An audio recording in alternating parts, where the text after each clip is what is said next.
A pair of SCP Foundation researchers open the door of a containment cell and find themselves staring at something unlike anything they've ever seen before.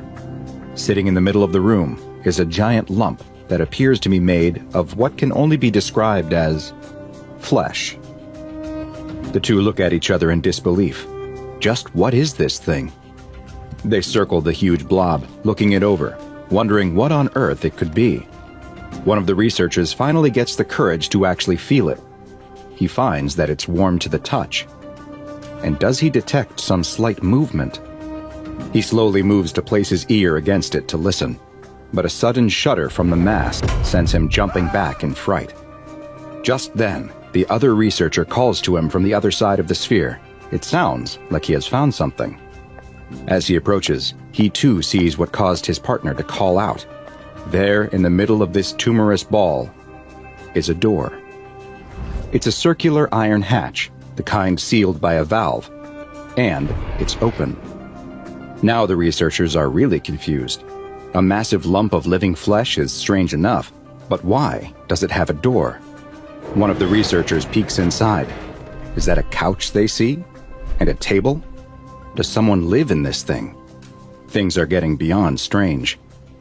The two researchers look up at the observation window where their supervisor is watching them. The supervisor does not hesitate. He nods at them, and the researchers know what they must do. Rock, paper, scissors, shoot. The researcher who lost winces. He knew that coming to work at the SCP Foundation meant that he would be dealing with some strange, dangerous, and disgusting anomalies, but he never imagined he would have to climb inside a giant orb of meat. His partner opens the hatch all the way and offers a hand to help him. Knowing he has no other option, the researcher steps inside.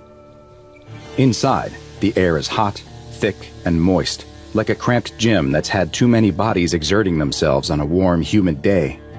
He walks through the short entranceway, and his eyes adjust to the dim light to find that he's standing in the middle of a cozy little room. A single, small lamp on a table is giving off just enough light for him to see that the room is sparsely furnished, with a few pieces including a small couch and a twin bed. Outside, his partner calls to him, asking what he can see. As the researcher turns to answer, the door snaps shut. The valve spins on its own, locking itself tight. Try as he might, the researcher can't get it to budge. He bangs on the door and yells, "Is he all right in there? Is everything okay?" His only response is a muffled scream from inside the ball of flesh. He keeps pulling at the door, twisting the valve with all of his strength, but it won't move. The sounds of gurgles and wet sloshing come from inside the meaty growth. An alarm starts to sound as he strains against the door, exerting himself so hard that he feels like a vein in his head might burst.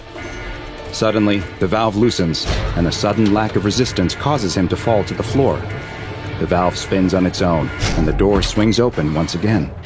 The ball of flesh is quiet once more. The researcher picks himself up off the ground and slowly, carefully, peeks inside. "Hello? Are you okay? Is anyone in there?" There's no response. That is, until a blast of hot air comes rushing out of the hatch, blowing the researcher's hair back. When it's over, he peeks inside again. His fellow researcher is nowhere to be seen. Inside is the same couch, bed, and table with a small lamp. But there's something new there, too. Across from the couch, where there was nothing before, is a small television. While this may seem strange, it's just another day at the SCP Foundation, where anomalous objects and creatures are studied and contained, including SCP-002, also known as the Living Room. SCP-002 is the designation given to a large, tumorous, fleshy growth. It's roughly spherical, with a circumference just over 15 meters, giving it an estimated volume of around 60 meters cubed. Located on one side is an iron valve hatch, similar to what might be found on an old submarine, which leads into the interior of the ball. Those who step inside are surprised to discover a small room that resembles a low-rent studio apartment, complete with furniture and even a small window. Strangely, the outside of the ball of flesh shows no windows, and indeed no openings at all, save for the iron hatch.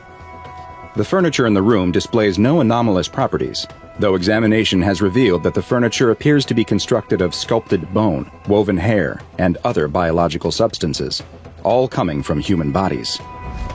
Analysis of samples taken from the furniture has shown each to be constructed from independent and fragmented DNA sequences, several of which correspond to SCP research personnel who have been lost inside of SCP-002. To date, the living room has been responsible for 7 members of staff going missing. At the same time, during the course of its containment at the SCP Foundation, the room appears to have added multiple additional furnishings, including 2 lamps, a throw rug, a television, a radio, a beanbag chair, 3 books in an unknown language, 4 children's toys, and a small potted plant. Tests have been performed using a variety of non-human entities in order to see if they would provoke a similar response from SCP-002 to that of humans. Various lab animals, including those with close DNA to humans such as chimpanzees, have been placed in the room. But so far, all have failed to make the living room react. Human cadavers were also tested, but they too did not produce any effect.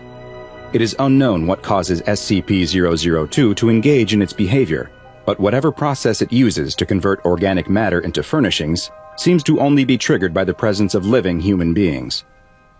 SCP-002 was discovered in northern Portugal following reports of an object falling from Earth's orbit. There, in the bottom of a small crater, was SCP-002.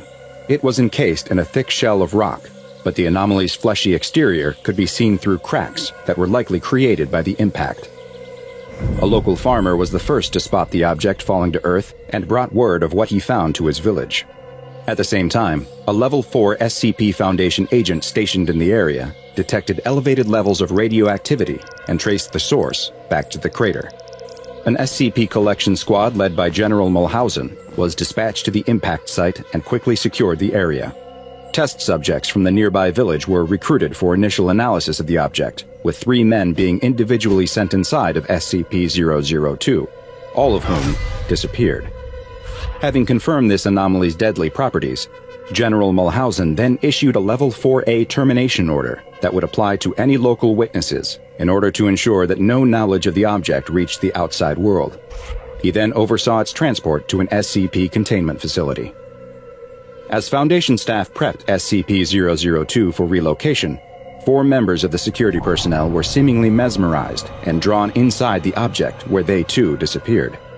This was the first hint that SCP-002 possesses some form of subtle mind control, with the ability to influence humans into stepping inside of it. It was after these losses that it was first noticed that the object appeared to grow new furnishings following someone disappearing inside.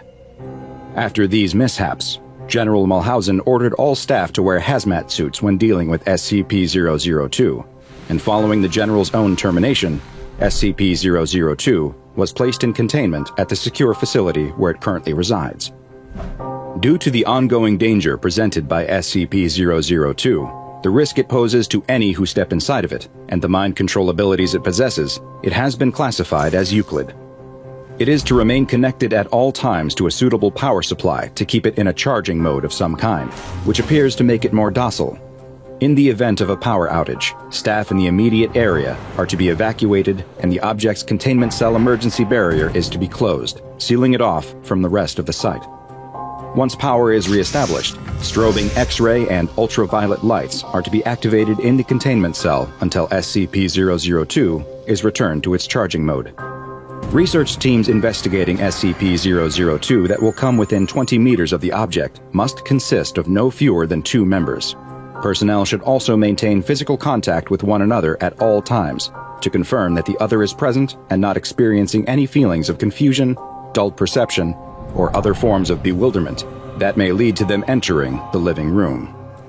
No personnel at all below a Level 3 clearance are allowed inside of SCP-002, and any staff that have contact with the anomaly are to be escorted no less than 5 kilometers away and must undergo a 72-hour quarantine and psychological evaluation.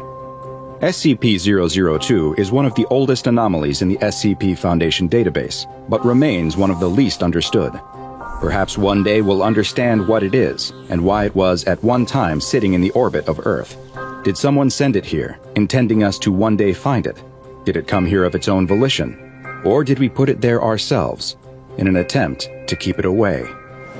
Thanks for watching this anomalous entity from the SCP Foundation's classified archives, and make sure you subscribe to Dr. Bob and turn on notifications to be the first to learn more about the hidden secrets inside.